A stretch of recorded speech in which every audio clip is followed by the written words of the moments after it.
it going? Hope you guys are having a fantastic week. We're going to be talking this week all about alleles, so I hope you guys enjoy.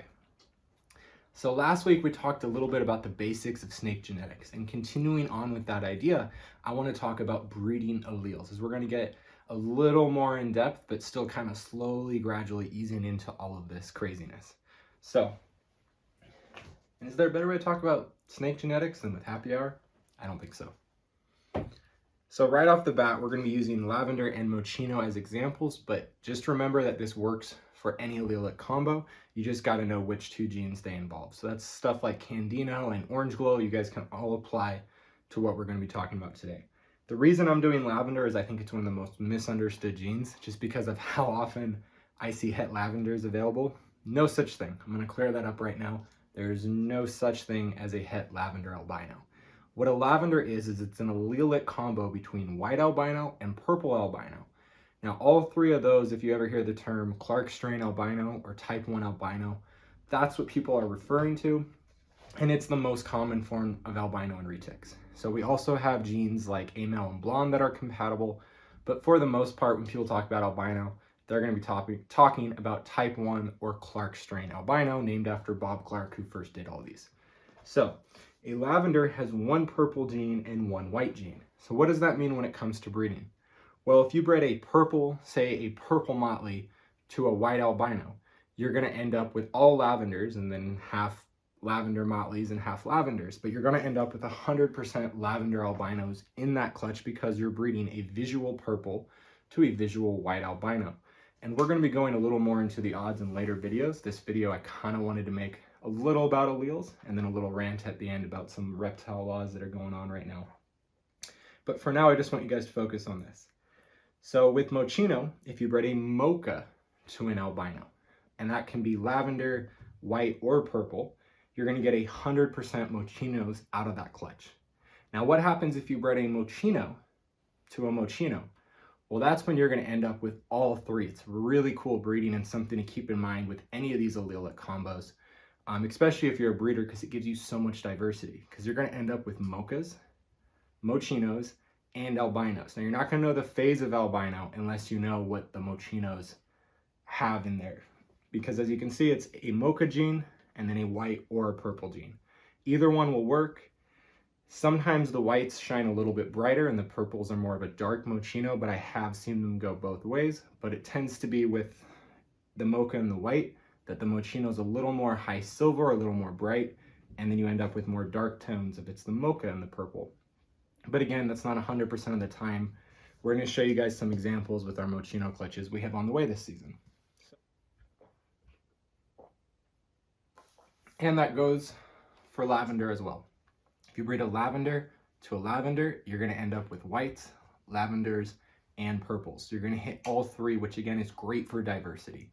If you're a breeder and you don't want to have, an insane amount of retics, there's so much diversity you can make by breeding a lavender to a lavender to cover multiple spectrums. Same thing with moschino to moschino, candino to candino, orange glow to orange glow. So by using these alleles, you can actually create so much diversity in your production without having to have, so many examples of all these different genes. So another really commonly confused thing is what happens if we bred a moschino to a normal? Well, the moschino, again, it's going to function, if you guys remember last week, as a homozygous gene because they're on the same allele. So just like if you bred a super tiger to a normal, you would end up with all tigers. When you breed a moschino to a normal, so something with no genes in it, or we can say none of the mocha or albino genes, you end up with half 100% het mochas and half 100% albinos, which could be purple or they could be white.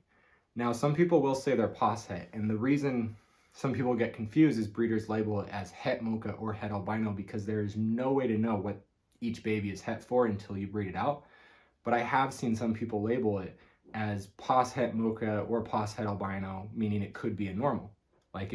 That's actually not true. It's 100% guaranteed to be either het mocha or het albino. So that's something to keep in mind. When you're breeding, you can do some moschino breedings to kind of skip ahead if you don't have that gene in albino. So if you bred a moschino to, say, an anthrax, you would end up with het anthraxes that were 100% het mocha, or het albino. So pretty cool kind of breeding right off the bat, even though you're not making the visuals you want. That's a way to kind of take steps to make Mochino Anthrax, for example, if you didn't have an albino anthrax to start with. So I hope you guys kind of enjoyed the basics of alleles. We're going to be going a little bit more in depth, talking about how you calculate those odds so you can pinpoint how to make the best breedings with what you have. But there's a subject we wanted to touch on a little bit. There's been a lot actually of reptile laws that are trying to be passed in the past couple months. So it's something we all as reptile keepers need to keep our eye on and need to support each other with. We really need to unite together and fight this, because if we don't, we're going to all end up losing the amazing ability to keep these wonderful animals. So if you guys haven't heard about any of this, I would recommend subscribing to New England Reptiles. Nerd, Evil Morph God, that's Kevin McCurley, who owns that shop. Absolutely great dude who has fought so much for our reptile rights and explains all of these laws in great detail, and a lot better than I can. So I'd recommend checking his videos out. But if you are not a member of USARK, I would really encourage you guys to go out, become a member. They are fighting for our rights right now. A lot of you guys are in states right now that are having these laws put out, and remember, that's who's fighting for us. This is a time for all of us to really get together and fight as one. You know, the reason I personally think they take one species away at a time is so we can't unite and go all out together. But one of the things to keep in mind, guys, PETA, the Humane Society, they don't want us to have any pets. If you guys do your research on PETA, they don't want you to have cats or dogs. They're going after reptiles because we're not as a community, but we are fighting for all our pets' rights. You guys need to check out what's going on, support USARK, and get the facts out there. Because it is absurd they're blaming reptiles for all these species struggling. For example, in Florida, when house cats have made multiple species illegal. So do your guys' research, get involved, and support USARK. I hope you guys enjoyed that video. If you did, hit that like button, smash that subscribe button, and we'll see you guys next time. Until then, stay sophisticated.